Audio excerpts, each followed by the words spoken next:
Baik, assalamualaikum warahmatullahi wabarakatuh.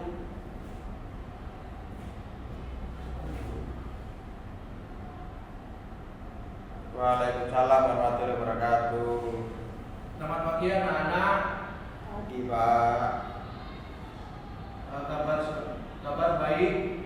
Baik.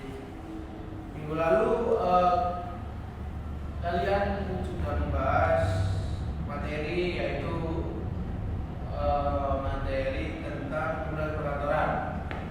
Nah, untuk komunikasi perkantoran sendiri itu juga penting ya dalam suatu komunikasi di dalam perusahaan. Yang perusahaan bisa di teman, saudara, dan orang yang lebih tua dari kita. Baik, di sini saya mulai terlebih dahulu. Untuk sebelum saya mulai, saya absen terlebih dahulu di sini. Muhammad Aiken Arijal, Hadir. Rizal Saputra, Hadir Pak. terus Saril Yuda, Hadir Pak.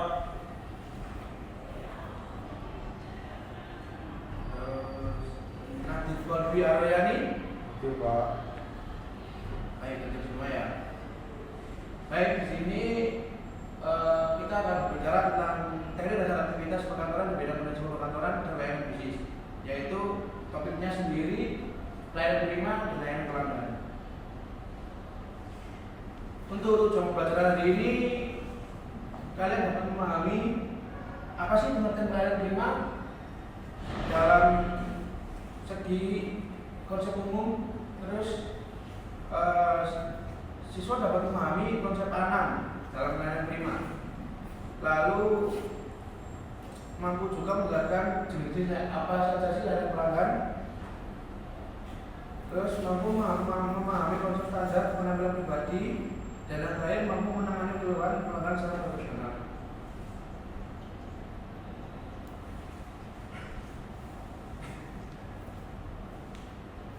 Baik, pelajaran hari ini yaitu ada 5 konsep A6 layanan prima, lalu 7 layanan pelanggan, lalu yang ketiga standar penampilan pribadi, dan yang keempat cara menangani keluhan, dan yang terakhir ada studi kasus.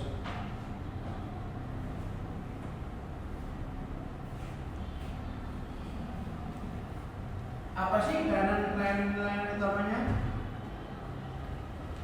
Menurut Munir 2001, pelayanan prima sendiri yaitu proses menyediakan kebutuhan melalui aktivitas orang lain yang dilakukan secara profesional, cepat, tepat, dan memenuhi harapan pelanggan.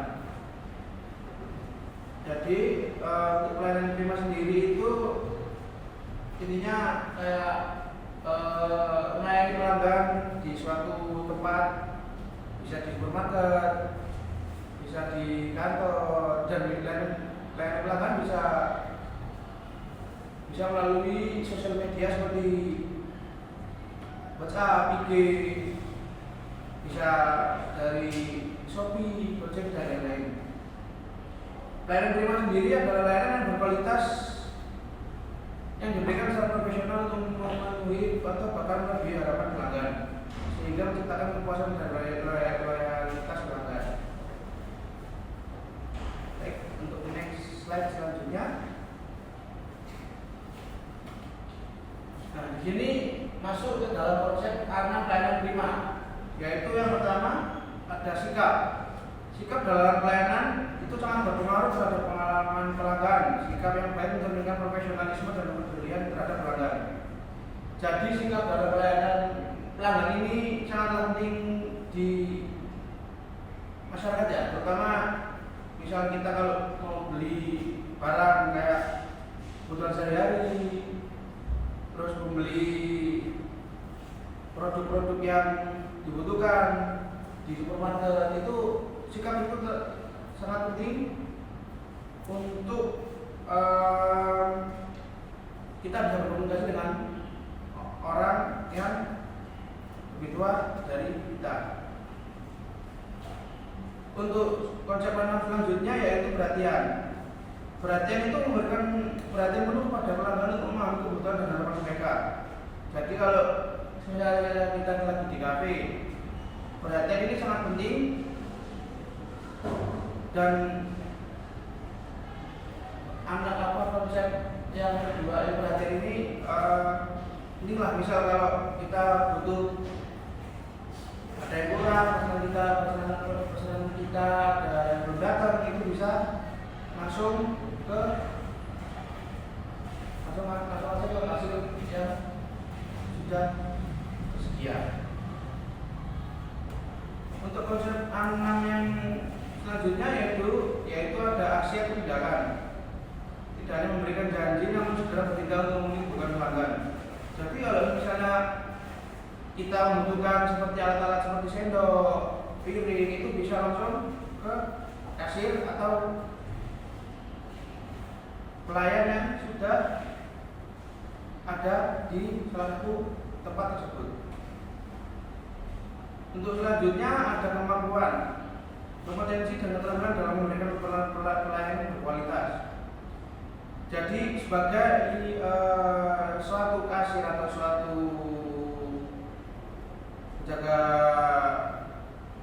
swalayan, supermarket, minimarket itu harus memiliki kemampuan yang sangat berkualitas sehingga para pelanggan nyaman dan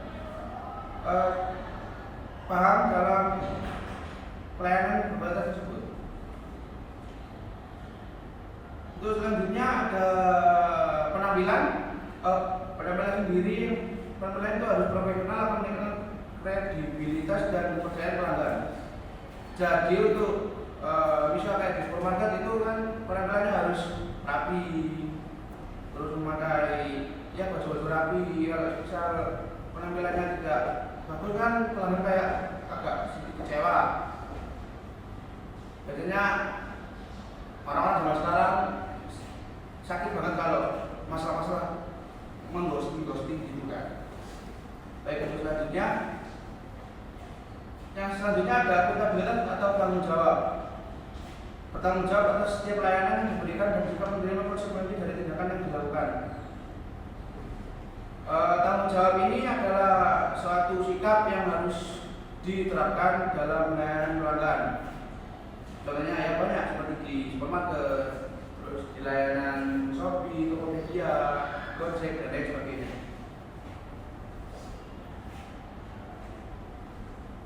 Untuk selanjutnya ada jenis layanan pelanggan. Yang pertama ada jenis layanan pelanggan langsung, yaitu pelayanan tatap muka di seperti kantor, toko atau instansi. Nah, untuk layanan pelanggan langsung ini bisa langsung datang ke misalnya di supermarket, toko dan instansi lainnya, dan kita bisa berbicara langsung dengan berbicara dengan orang yang berada di toko tersebut. Untuk layanan pelanggan selanjutnya adalah layanan pelanggan melalui telepon, yaitu bisa melalui call center atau hubungan pelanggan melalui telepon. Ini misal kalau kita membutuhkan dana atau butuh yang namanya kompensasi, itu bisa melalui telepon. Karena banyak aplikasi yang kayak meminjam dana untuk kebutuhan pribadi.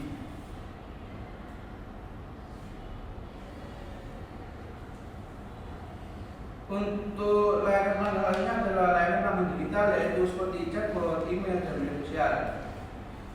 Layanan digital seperti chatbot, email, dan media sosial itu sangat penting juga, karena kalau misal kita lagi pesen barang, misal di Shopee ya, di Shopee itu ada yang namanya owner store-nya sendiri. Itu kita bisa kayak komplain, terus kayak misalnya barang kita tidak sesuai, nah bisa melalui media sosial Shopee tersebut atau melalui layanan pelangganan digital. Untuk selanjutnya layanan pelanggan mandiri itu seperti aplikasi layanan mandiri. Misal kayak di situs web atau pelayanan mandiri. Ini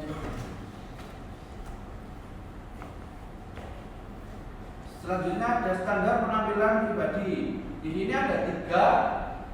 Yang pertama ada etika profesi, yaitu memahami dan menerapkan etika profesi dalam penampilan seperti menghindari penggunaan bahasa yang kasar atau perilaku tidak sopan, menunjukkan sikap ramah, senyum, sahabat dan sapaan yang baik.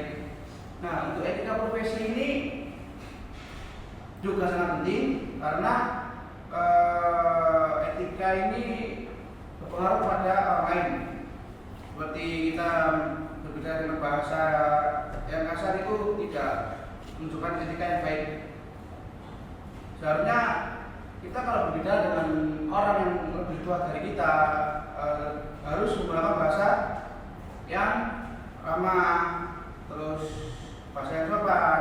Dan untuk sikap sendiri, kita harusnya tahu kalau sikap kita kepada orang yang lebih tua itu harus seperti apa. Dan kita harus sering lah, kayak misal kalau ada orang lagi di jalan, kita lagi lewat, kita harus senyum, terus badannya agak menunjuk ke bawah. Itu contoh dari menghormati orang yang lebih tua dari kita. Selanjutnya ada kerapian dan kebersihan. Berpakaian rapi dan kebersihan diri termasuk rambut, tangan, dan pakaian, atau memastikan tidak ada bau yang tidak sedap.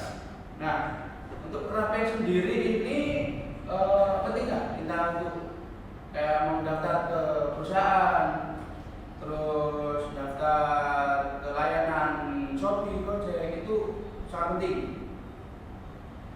Karena di suatu instansi atau sebuah kantor itu harus berpakaian yang rapi, termasuk dari rambut, tangan, serta pakaian juga tidak boleh yang kotor gitu kan, karena di kantor itu banyak orang dari luar dan atasan kantor harus memandang kita untuk menjaga kebersihan.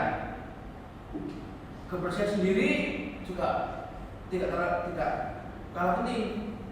Kebersihan itu tidak harus dari baju, bisa dari bau badan kita.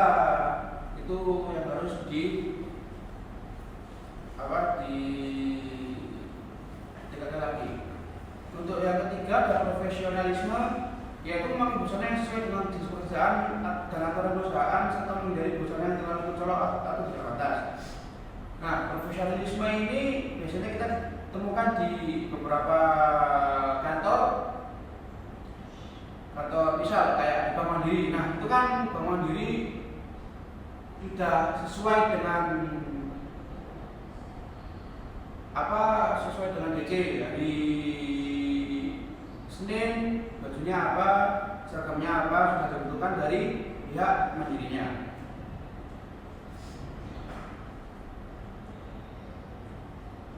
Nah, ini ada studi kasus.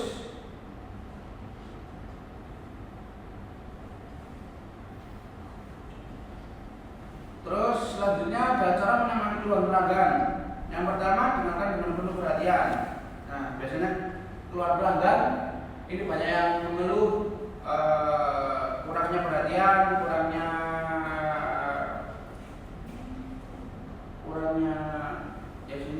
perhatian. Dan kedua, coba pertanyaan untuk mencari solusi. Dan yang ketiga, tidak adanya empati dan pemahaman. Yang keempat, tawarkan solusi yang sesuai. Dan yang terakhir, informasi kepuasan pelanggan setelah solusi diberikan.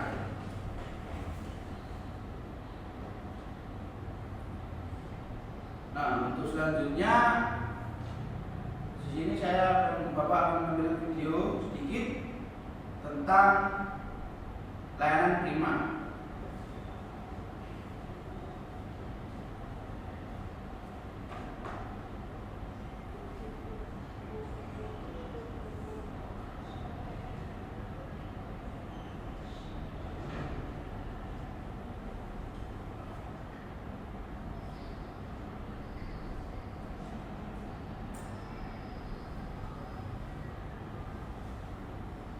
Mulai. Wes.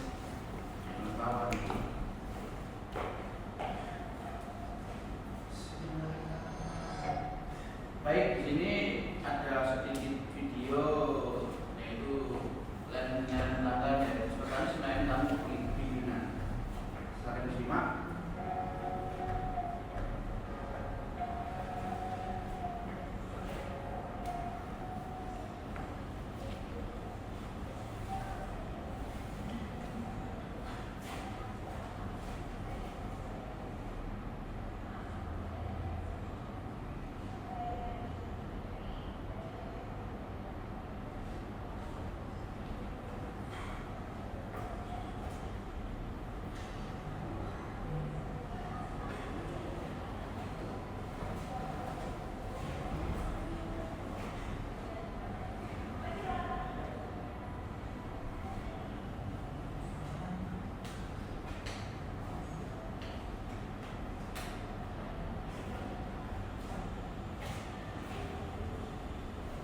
videonya cukup sampai situ.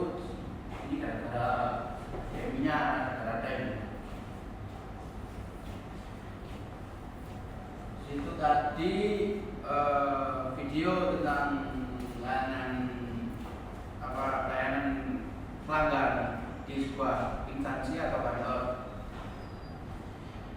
di mana dari segi penampilan juga sudah sesuai lah dengan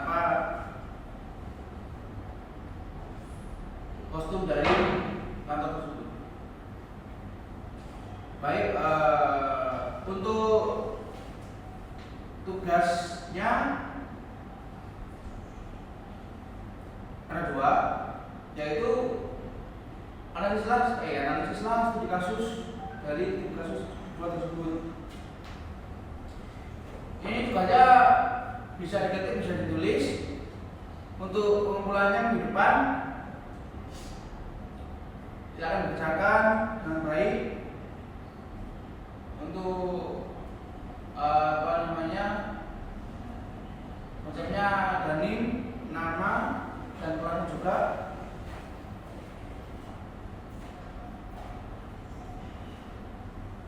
Sebelum Bapak akhiri, apakah ada pertanyaan dari materi yang diterima? Tidak, Pak. Baik, kalau tidak ada, Bapak cukupkan. Sekian materi dari ini. Bila ada salah kata, mohon dimaafkan. Assalamualaikum warahmatullahi wabarakatuh.